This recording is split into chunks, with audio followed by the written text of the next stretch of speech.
Advisor to President Trump about the massive stimulus plan going through Congress right now. This is just something to get us through what we think is a problem that's going to take weeks and months, but not years.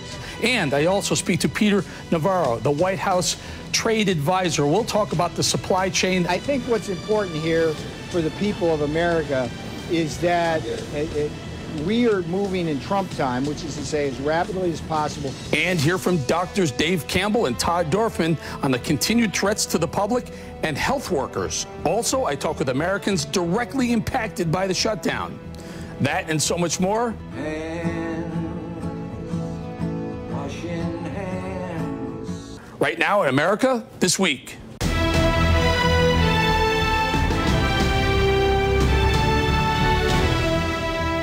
Hey everybody, it's called America This Week, and this is America. Nothing is more Americana than our favorite restaurant or bar. You either work in a restaurant or bar, you own a restaurant or bar, or you go to your favorite restaurant or bar quite often. Restaurants and bars across the country are empty, like this one, Hall's Chop House in downtown Charleston, normally 3-4 deep at the bar at this time, 24/7, busy, bustling restaurant and bar scene. Shut down, but it's no different than any other bar and restaurant in your town. So I wanted to bring a show from here to make us realize what's going on. Workers that work in restaurants and bars are having a hard time.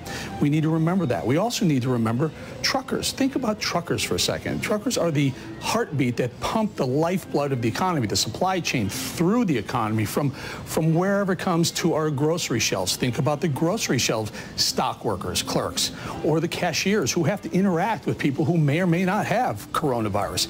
These people are unsung heroes. They're essential workers. The farmers and ranchers are keeping the food supply to the people. Now, we're not buying a lot of other things, but what we are buying, besides toilet paper, is food. Farmers, ranchers, essential. Also, last but not least, certainly not least, first responders. Think about the people who selflessly go into homes, go into emergency situations, not knowing if that house is filled with coronavirus or not. They are the heroes. We always recognize first responders, but especially at this time. So stay with us. We have a special edition of America This Week from downtown Charleston, Americana. All right, let's bring Larry Kudlow, good friend of mine for a very, very long time, a better part of 2 decades. Larry, good to have you with us, senior advisor to President Trump. Larry, there's a lot of money being thrown around in D.C. right now. Tell us why this is going to be so important for not just the stock market, but for the workers and the greater good of the economy.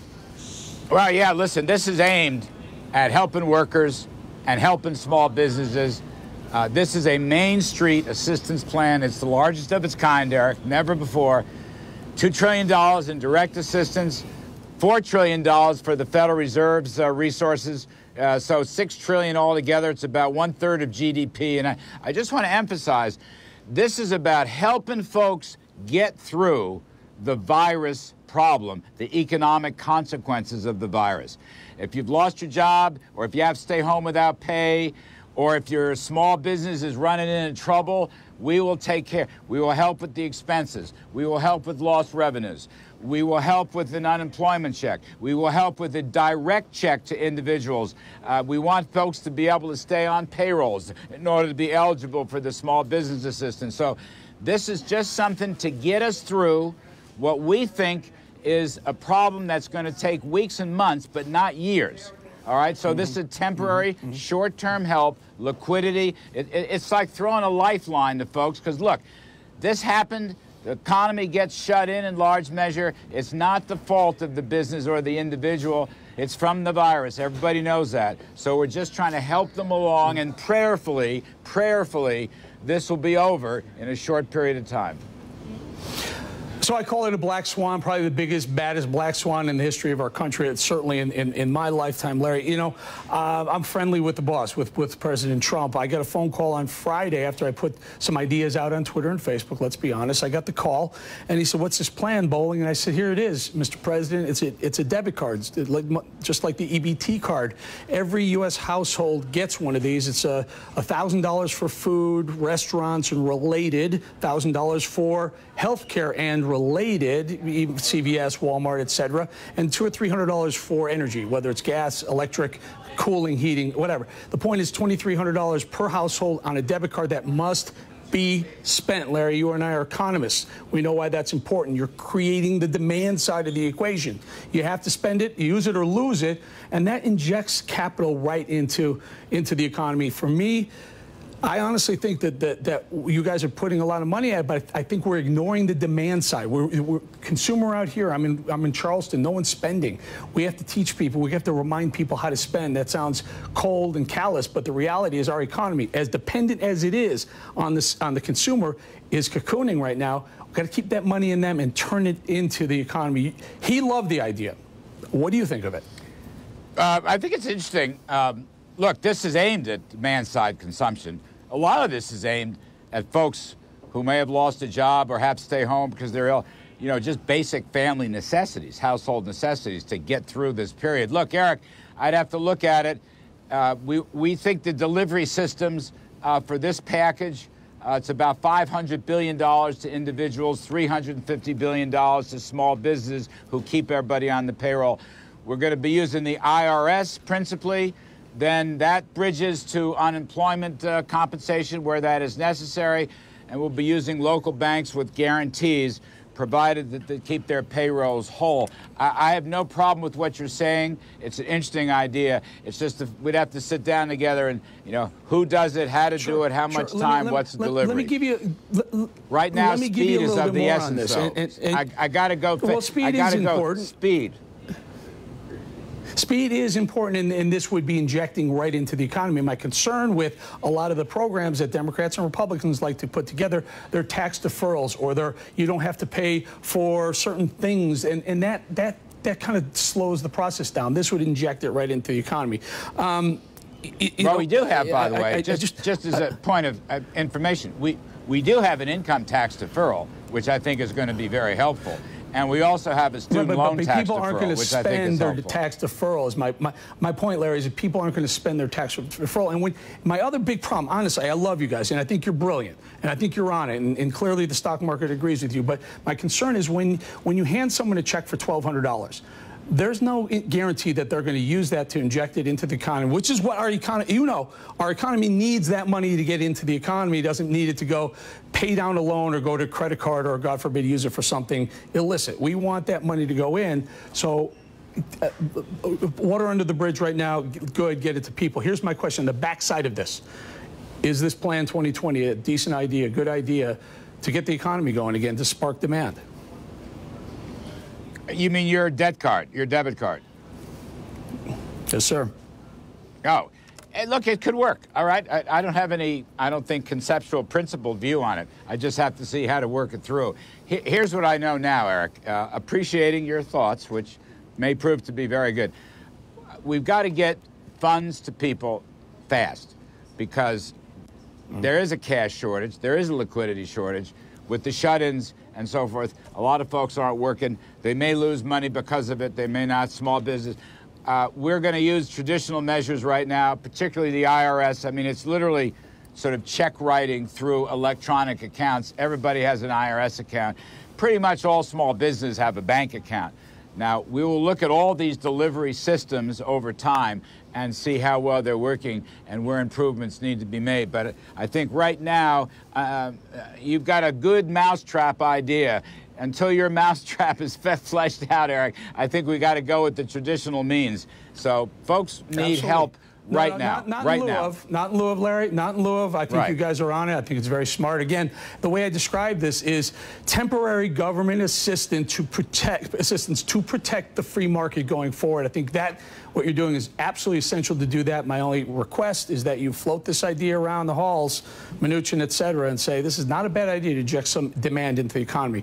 Larry, we're going to say thank you very much. I know you're a busy man, and thank you for spending some time on Sinclair Broadcast, America This Week, broadcasts across the country, stations in just about every state in the union, the most big cities. Larry Kudlow, everybody, thank you for doing what you're doing. Sir.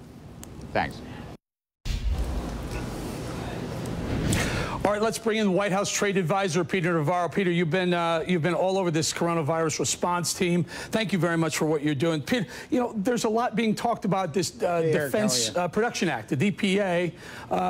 So Governor Cuomo has kind of taken some shots at you, saying that we need a defense. Well, he called it the Defense Act incorrectly. However, he's saying that the government, the White House, should be demanding businesses procure equipment, personal protection equipment, masks, hand sanitizers, demanding our companies do that. Is it time to do that, Peter? Eric, that's just a trope that people are throwing down. Let me give you the real story behind the Defense Production Act.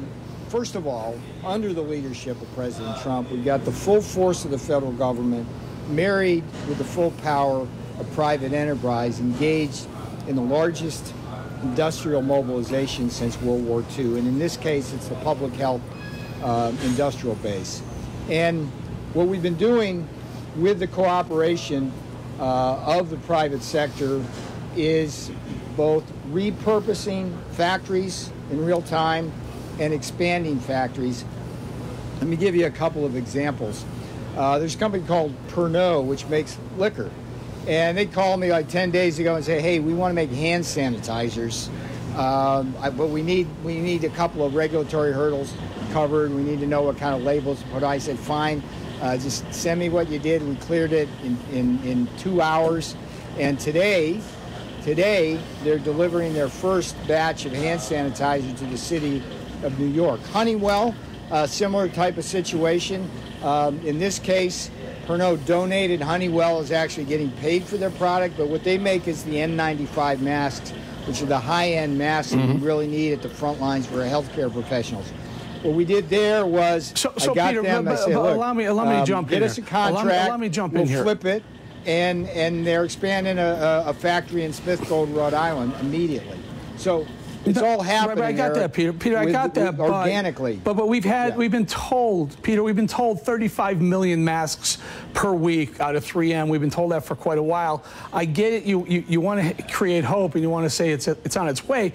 Are the masks? Are the tests? Is the hand sanitizer actually on its way? Is it getting, like Cuomo says, he called you out. He said he didn't get what you said he got. Yeah. I don't know what you're referring to, but yesterday during his press conference when he was complaining about only getting 400 ventilators, literally that morning FEMA had delivered 2,000 additional ventilators, and that afternoon he got another 2,000. So I think what's important here for the people of America is that we are moving in Trump time, which is to say as rapidly as possible to get what we need for the American people. New York's got to get a lot of it right now because it's the hottest zone in America. And again, today, General Dynamics, I called Phoebe Novakovic over the weekend. I said, Phoebe, give me all your inventory of masks, suits, whatever you have. We need it now. So she did that, and they're arriving today, 4,500 Tyvek suits. These things are gold to healthcare professionals. Another 2,200 Kimberly-Clark Series A suits. They're arriving. Eric, I got planes in the air, FedEx planes, FEMA planes. I got military craft. We brought in a week ago 800,000 swabs from Italy. We're moving in Trump time on this, and I want to assure the American people we're doing everything possible with the help of the private sector. And the minute I need to actually order a company to do something using the DPA, we will do that.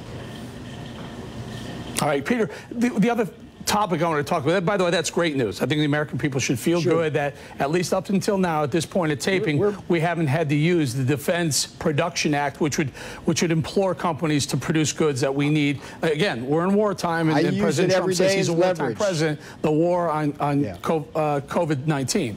The other big story here, sir, is every day China, as leverage. Right? And go ahead. I'm onto this China thing, and I want to stay on this China thing because you're the trade advisor. You're the right guy to talk to. On the backside of this pandemic, and we will see the backside of that at some point. On the backside of the pandemic, what do we do with China? And just, let's talk in real terms. Let's talk in, do we apply sanctions? Do we demand that the Chinese government educates their people on the things, some of the practices that they're doing, their food consumptions, actually are putting the whole humanity, the whole of the globe at risk? What do we do with China on the backside when we're out of the, when the dust when the cloud is lifted from America? Let me say two things here. China, the Chinese Communist Party, by failing to notify the United States of America and the rest of the world in mid-December to early December that they had a problem with this coronavirus, they cost us 6 weeks of preparation, and people around the world are going to see higher rates of infection. People are going to die because the Chinese Communist Party was not fully transparent about what they did. Now, on the other end of this, the other problem we face, and it's not just a China problem, Eric, it's pure Trump. We need to bring our pharmaceutical supply chains, our medical supply chains home to this country, because right now, 10 out of the 20 countries that send us pharmaceutical exports every year are already put in some form of export restrictions. India, as we speak, just banned the exports of this new miracle drug that might help treat coronavirus. So the big message here is after we get through this, China in particular, we've got to wean ourselves from their supply chain for things like pharmaceuticals, but it's also India and Europe, which in turn are dependent on China. So this is a wake-up call, right. but So, I'm telling you, Eric, this is what President Trump's been talking about for years, and which the previous administration ignored. 100% agree with you. My question is, Peter, does this strengthen the teeth and does it strengthen the hand that you're playing with the Chinese trade deal? Do we just literally put it down and say, you're going to play ball, you put the whole planet at risk, you're going to play ball with the way we want to do business, or China, you may have a problem with us? I mean, this honestly is could be a massive trade war. Let me be honest with you, Eric. I see this in a much bigger chessboard terms right now. I think what's happened to date, both before the coronavirus with China's unfair trade practices and now their lack of transparency during this crisis, it's elevated the awareness of the American people as to the need basically to have our production, as much of that as possible, on American shores, both not only for economic prosperity, but also for national defense and our economic security. So that's the bigger discussion that needs to be had. And I think the rest of the world is recognizing that being dependent on Chinese supply chains really puts them at risk, not just economically, but it actually can cost lives. All right, Peter Navarro, the White House Trade Representative, thank you so much. You are going to be a busy man going forward, sir. Look to talk to you after we get this cloud lifted. Thank you for your time, Peter. All right, let's go head-to-head. As usual, we have Sebastian Gorka, good friend of the show, another good friend of the show, Amisha Cross. Guys, I get into the whole, detail of your backgrounds, but I don't have a teleprompter down here, so I'm just going to say two really, really smart people, one from the right, one from the left. Sebastian, you and I had talked about this Plan 2020 that I put together, where it actually gets money into the hands of Americans. Now, some of the numbers that they're throwing around in D.C. right now have passed and passing $4 trillion. A very small fraction, somewhere around 3% of that, actually gets into the hands of a very select few Americans. What are your thoughts? Tell me, I think you liked the Plan 2020, I think, when we spoke about it. Did you not? Yes, and I'm very, very excited. I think you managed to speak to the president. I'm forwarding that plan to everybody I know in the administration. This is the big problem. If you look at what the Fed is allegedly going to do as well, we are upwards of $6 trillion for this package. And the question is, the free money that needs to get to the people who need it probably isn't going to. I don't need a handout. You don't need a handout. If we don't have a limited window, and I think you had the idea of these debit cards with a 30-day window, and you've got to use them on those industries that are hurting the most. I think it's genius, Eric, whether it's restaurants, whether it's takeouts, whether it's produce stores. That's what the president wants to do at Easter. He wants to get us back on track, wants to get the engine of American growth humming again, and just giving out checks, I don't think is the way to go. And Amisha, one of the problems with the most recent plan that's been floated this week is that 97% of the money that they're looking at goes to other things other than American workers. We're hearing about the workers. We saw Chuck Schumer come. We saw Nancy Pelosi blow the process up because they wanted more money for special pet projects. At one point, the new Green Deals. Another time, the Kennedy Center was getting some of that money. I mean, it just blows my mind that when America is literally on her knees. Look at Hall's Chop House, normally a bustling restaurant, empty. Why? Because we're told to shelter in place. These people are throwing pet projects into a stimulus plan that Americans need. Talk to us about the political process, Amisha. Absolutely. And this is something that both sides are guilty of. As much as Democrats were pushing their pet projects around energy emissions and things like that, and like you spoke of, the Green New Deal and some of the elements there, and eradicating student loan payments, we also saw on the conservative side their own pet projects as it related to bailing out a lot of big corporations that definitely don't need it either. And I think that at a political time like where it is an election year, we're seeing both sides really tackle with these issues, think that they want to see the urgency of now place the bill. I think it's problematic for the American people because it stalls the process of getting anything meaningful passed. And I don't mean to interrupt you, Amisha. There's a little bit of an audio issue going on there, but I by no means did I mean to point a finger solely at Schumer and Pelosi. I agree with you. This is the swamp. It's both sides. Sebastian, let's be honest. Both sides. These people look at this $4-6 trillion, whatever it is, as their ticket to re-election. Yes, I know they probably mean well. I'm not sure. Maybe they do, maybe they don't. I'm not even going to go that far. But that's a lot of money that they can kind of earmark to people that will end up getting money into their campaign coffers. That's the way D.C. works. Unfortunately, it's at the expense of the American taxpayer and poor workers right now. Again, this restaurant, this one right here alone, one restaurant employs 200 people, and now they can't even come to work because they have nowhere to go. They have no money. They have no customers. Eric, you know me very well. I'm not a fan of the swamp on the left or the right. I think 63 million Americans elected Donald Trump because he's not a politician, because he's not a member of the swamp. But on the right, they may have their pet projects, they may have corporations they wish to help, but nothing as egregious as what Nancy Pelosi and Chuck Schumer is doing. $35 million for the Kennedy Arts Center when we've had more than 500 people dead. We're talking about, Jerry Nadler just released a demand that New York's museums get $4 billion.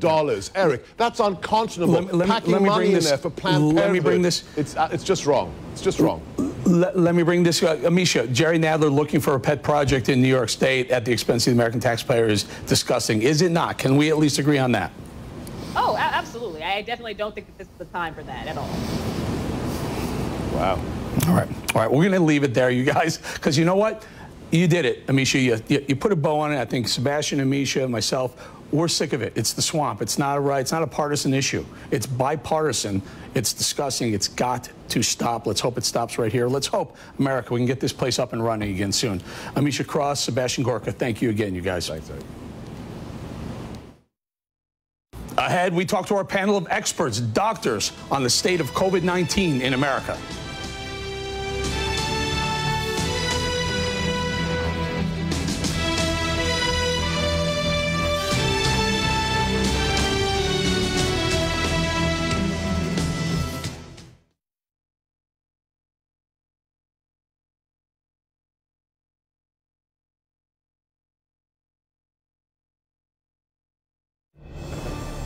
America, one nation, from Florida to St. Louis to Seattle.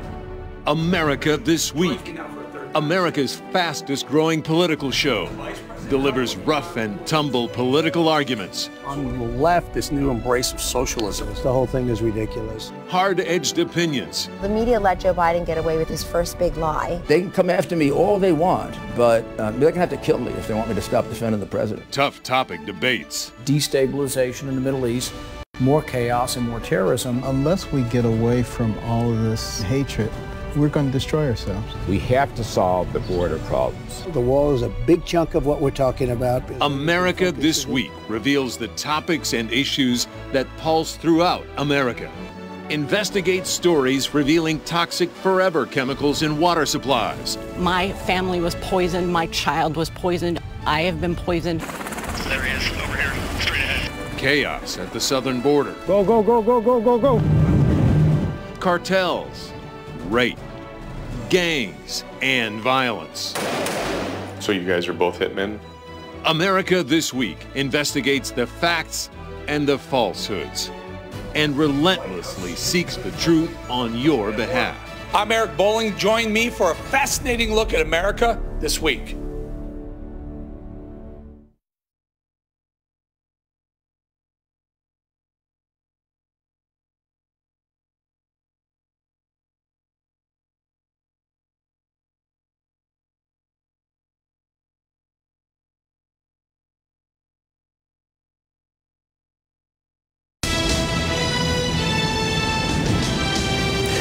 I'd like to bring in Dr. Dave Campbell. He's a orthopedic surgeon, also the chief correspondent, medical correspondent on Morning Joe, MSNBC, good friend of mine. Also, Dr. Todd Dorfman, an emergency medicine specialist based in Boulder, Colorado, also a good friend. Guys, thank you for joining us.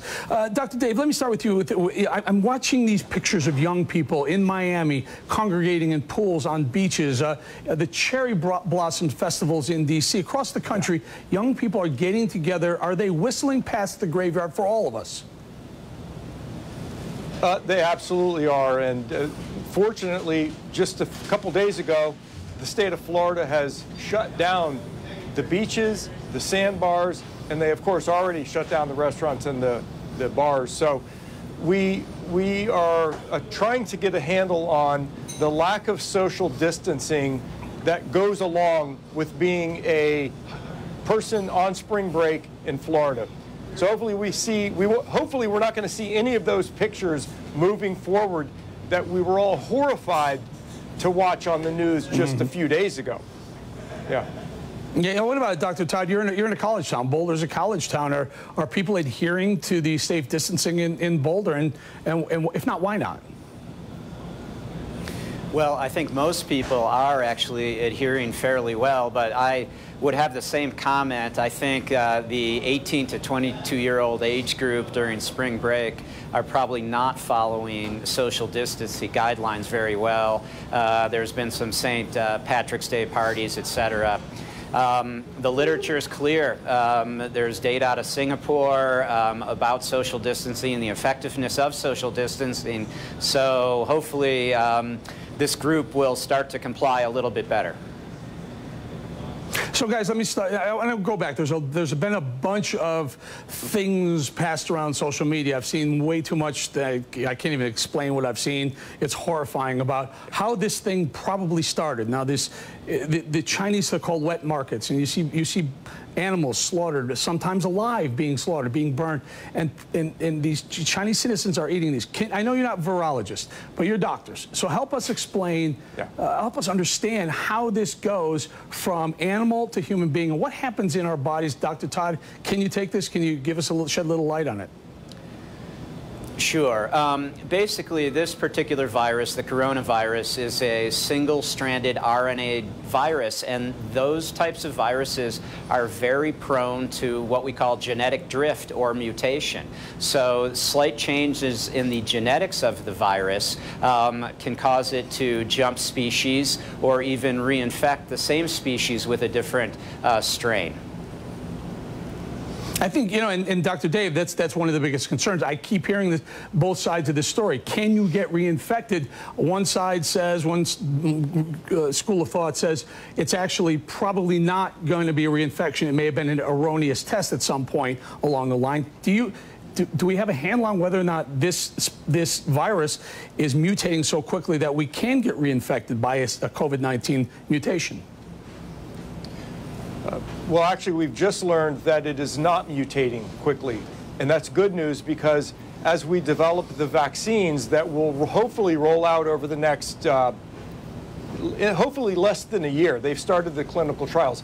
But if the virus is not mutating, then the vaccines that are developed for this stable, non-mutating virus will be effective in the future, which may not be how it was transmitted originally from the bats to the animals to the wet market to people.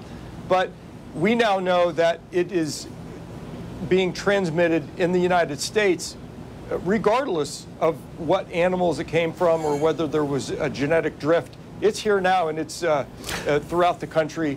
And so we are a self-contained problem right now. No, great. And then we do have hot spots. Yeah. Let me just take this around. Todd, let's start with you. You see what's going on in New York. The first big hot spot was in Washington State, around Seattle. We saw that. And now New York looks like it is the epicenter for at least North America for coronavirus. Should we worry about New Yorkers leaving New York and showing up in Boulder or West Palm Beach or here in Charleston? Yes, I think absolutely. As you mentioned, Eric, the epicenter has essentially changed. You know, it was originally in China, it went to Europe, and now it's in certain pockets in the United States, Washington State, New York, San Francisco, Chicago, and probably it is peaking in different areas. So without a doubt, travel between places that have a higher viral load and more infected people would yield potentially more infections. All right, Dr. Dave, final thought here. I've got about half a minute or so. What should we do as far as hot pockets, hot areas? Do we quarantine them? Part of that's already started. The state of New York, Dr. Birx with the task force came out yesterday and told those that have left the state of New York or the city of New York to self-quarantine for 14 days. The governor of Florida, my home state, has come out and also recommended some restrictions on those that are traveling here from the state of New York. So practicing social distancing is key. In fact, like the Surgeon General has said, if you can act like you have the virus, you're way more likely to be an effective preventer of this disease moving forward. Yeah, now we just got to get the young people to agree with that and realize how dangerous this is. We're going to say thank you to Dr. Todd. We'll bring you back from Boulder, and Dr. Dave from West Palm. Again, you can catch Dr. Dave on MSNBC Morning Joe just about every morning. Thank you, doctors. Thank you. All right, let's go to A.J. Abel. He's a reporter for WZTV, our Fox affiliate in Nashville, Tennessee. A.J. was, tell us the story. Now you had coronavirus, now you don't. Tell us how that went down. I did. So I was actually, came on Monday, March 9th. I went skiing with my family in Aspen, Colorado. We do a big ski trip every year. And when I was there, I started getting symptoms. So towards the very end of that vacation, I really just started getting a cough. Didn't think much of it, so that was on Monday, and that Monday night, I ended up flying home, so I took 2 flights home from Nashville, and once I got back to Nashville, the cough just started getting worse and worse, and my symptoms really started progressing very quickly, so my cough became very, very productive. I wrote a little article on Fox 17 about my whole experience, and I was coughing out about golf ball-sized chunks of mucus by Wednesday or Thursday. I had terrible body aches. I was tired. I was nauseous. I just regularly take naps. And one of the biggest things for me with this virus was how night all over. I'll tell you, I have friends right now with the virus, and they say the same thing. They'll wake up, maybe they'll sleep 2 or 3 hours, and they'll wake up in pools of sweat. AJ, what did you do to treat it? It was just a time. What was the recommended treatment?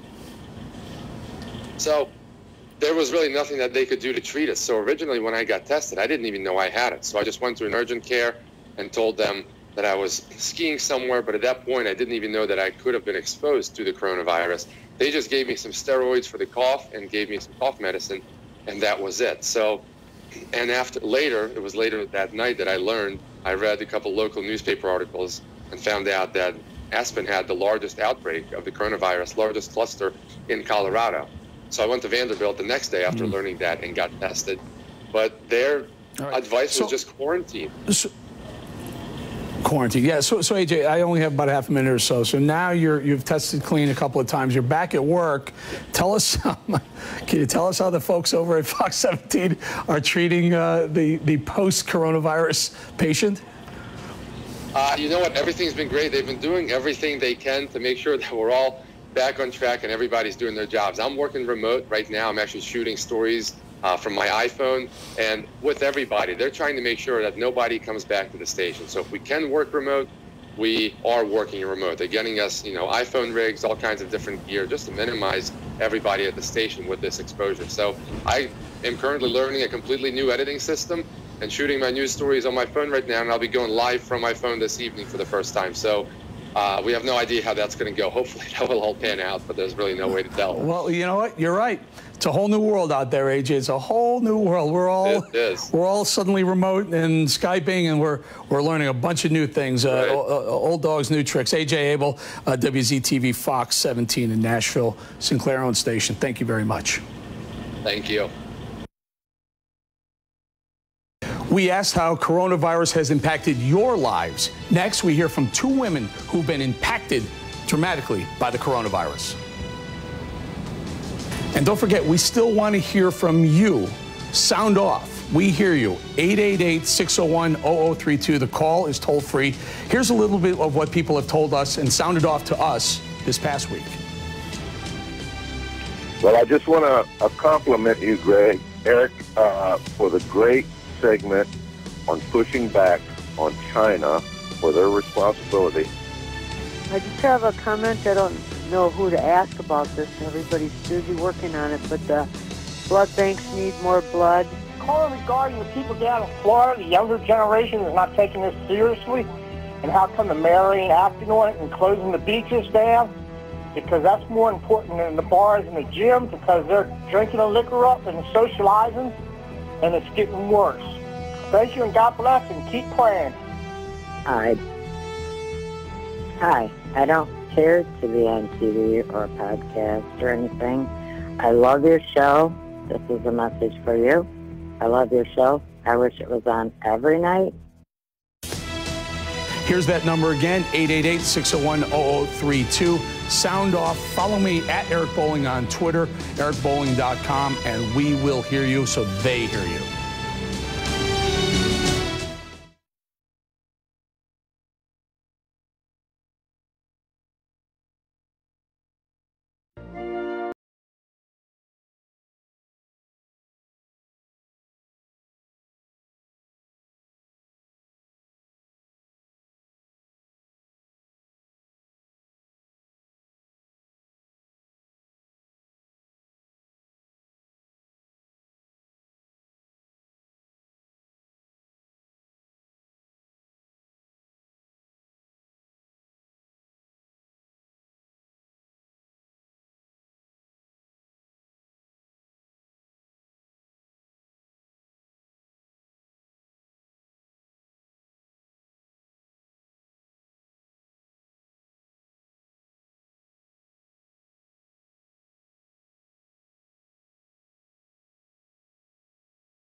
All right, let's bring in my good friend Mike Lindell. He's the founder and CEO of MyPillow. Everyone knows Mike. Mike, you know, we had a little conversation. I was wishing you good health last night, and you said, by the way, Eric, did you realize that we're retooling our plant in Minnesota to make personal protective equipment for the medical field here in America? Tell us about what goes into something like that, Mike.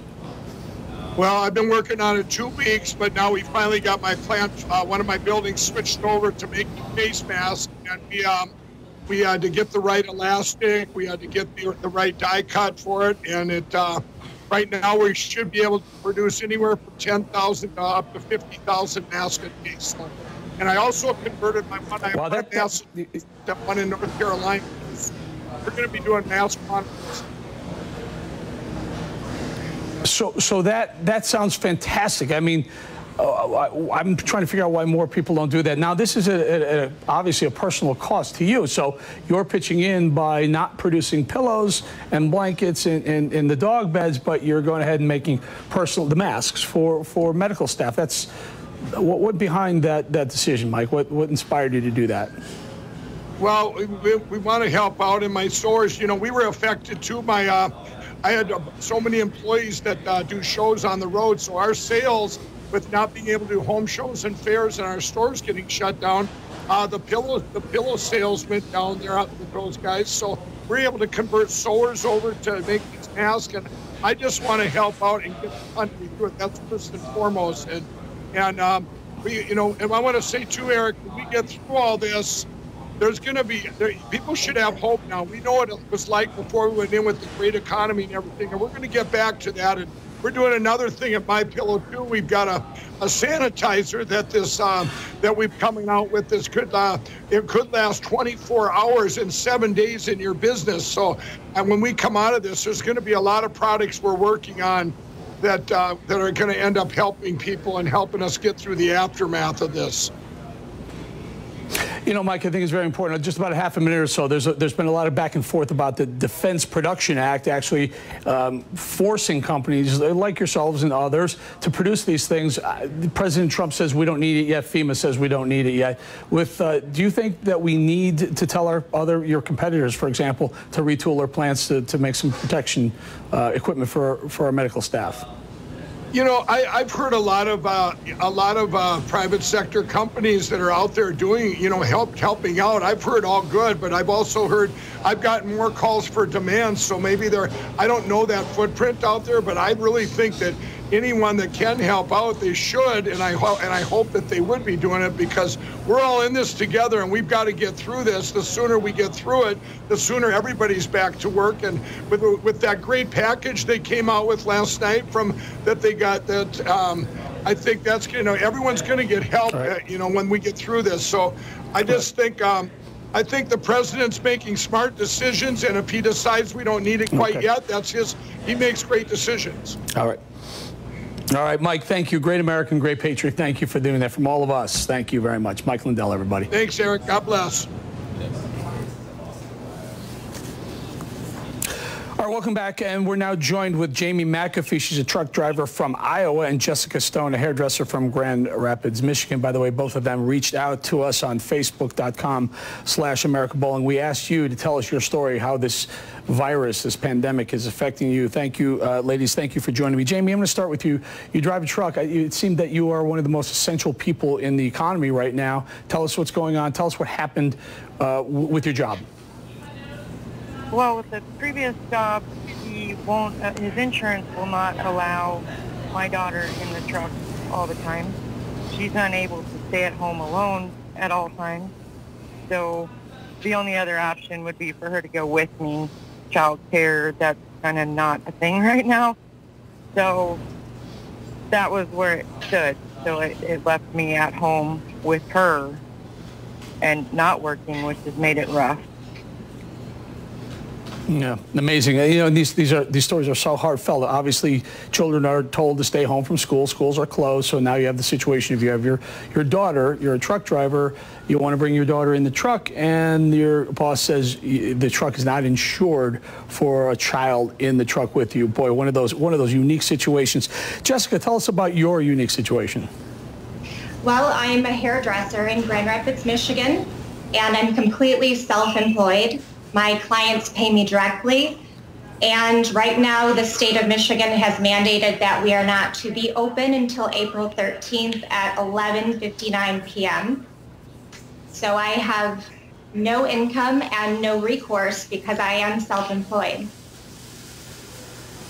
So will you be able to work it from home? Can you take customers and clients into your home and continue your business at home or not? Well, I don't think technically licensed to allow clients to come into my home to do their hair, nor would I really want to do that. I feel like I'm going to wait this out and do what's best for everyone.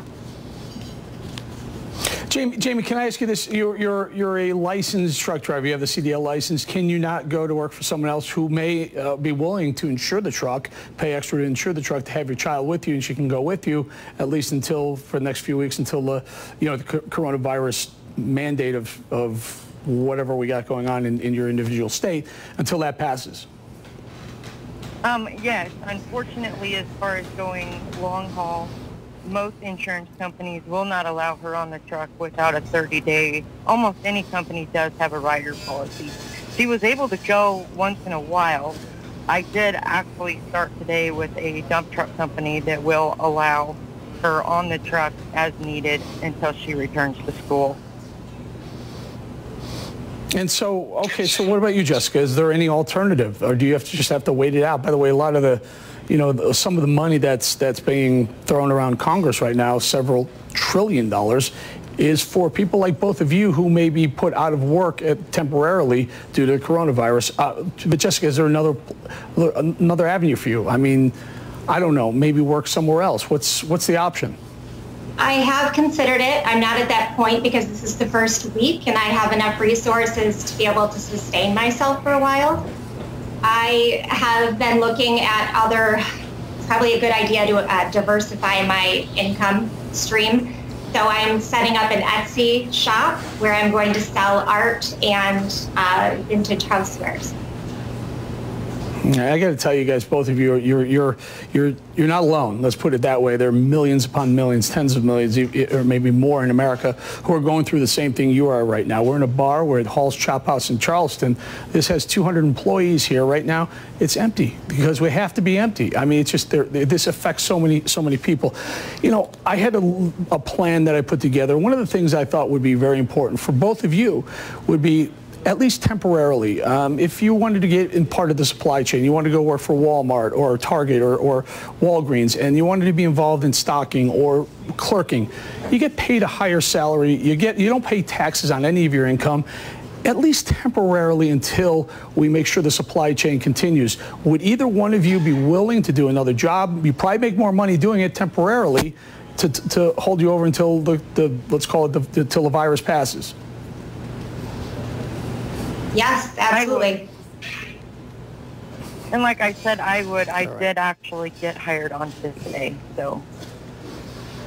Oh, wait. Well, we're going to leave it right there again. Jessica and Jamie, thank you very much, guys. And thank you for emailing or contacting our Facebook page. Again, it's facebook.com/America Bolling, all one word. Tell us your story. We want to hear how the coronavirus has impacted you. Thank you very much, both of you. Good luck to both of you. Next, as businesses close down, customers pay it forward. The gift from one restaurant regular that left everyone in tears.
trying times like these, sometimes Americans step up from some unusual and surprising places. Kyle Deckelbaum from KATV in Little Rock has the story. Doe's Eat Place is the kind of no-frills spot on a no-frills corner that never changes. The kind of place where the owner gives you a hug, at least when we're all allowed to embrace. Bye, guys. The walls are just another reminder. Doe's opened its doors in the 80s. This pandemic will force them closed for at least 2 weeks. And it's scary just to know how much this is going to hurt everybody financially. Much of Catherine's staff has worked here for decades. Paying them worries her most. We have long-time employees, and they are like family. But so, too, apparently, are the customers. One of their regulars here is their mailman, Andy. On Wednesday, during lunch, he delivered the greatest surprise. I came in here a few days ago, and there were more employees than there was customers, and it didn't set right. On a bill of just $12, Andy left a $2,200 tip. At first, I thought it was $200, and I looked closer, and I said, "Are you kidding?" $2,200, $100 for each of the 22 employees. They all teared up, every one of them.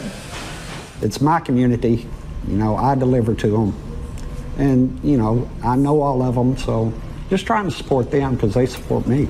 Seeing the generosity of all of our customers has been pretty incredible. We need to see that right now when everything looks so, you know, gloomy and uncertain, and we need to know that there are people out there that are doing good things to help us out.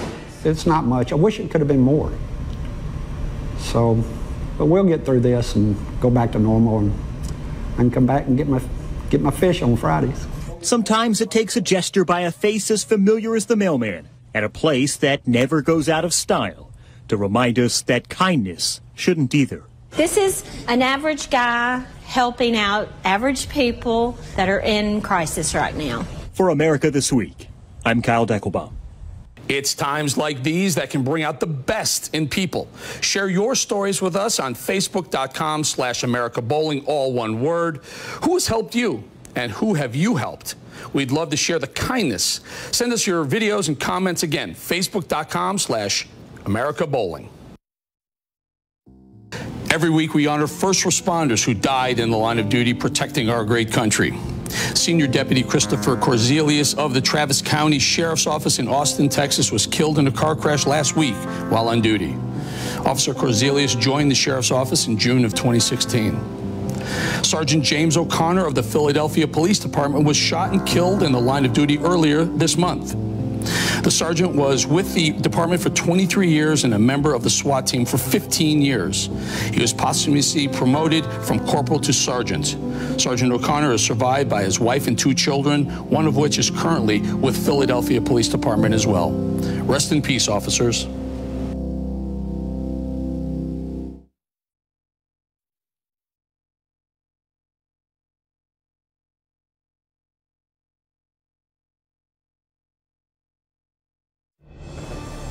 America, one nation, from Florida to St. Louis to Seattle. America This Week, America's fastest growing political show, delivers rough and tumble political arguments. On the left, this new embrace of socialism. The whole thing is ridiculous. Hard-edged opinions. The media let Joe Biden get away with his first big lie. They can come after me all they want, but they're going to have to kill me if they want me to stop defending the president. Tough topic debates. Destabilization in the Middle East, more chaos and more terrorism. Unless we get away from all of this hatred, we're going to destroy ourselves. We have to solve the border problems. The wall is a big chunk of what we're talking about. America This Week reveals the topics and issues that pulse throughout America. Investigates stories revealing toxic forever chemicals in water supplies. My family was poisoned. My child was poisoned. I have been poisoned. There he is, over here, straight ahead. Chaos at the southern border. Go, go, go, go, go, go, go. Cartels, rape, gangs, and violence. So you guys are both hitmen? America This Week investigates the facts and the falsehoods and relentlessly seeks the truth on your behalf. I'm Eric Bolling. Join me for a fascinating look at America this week.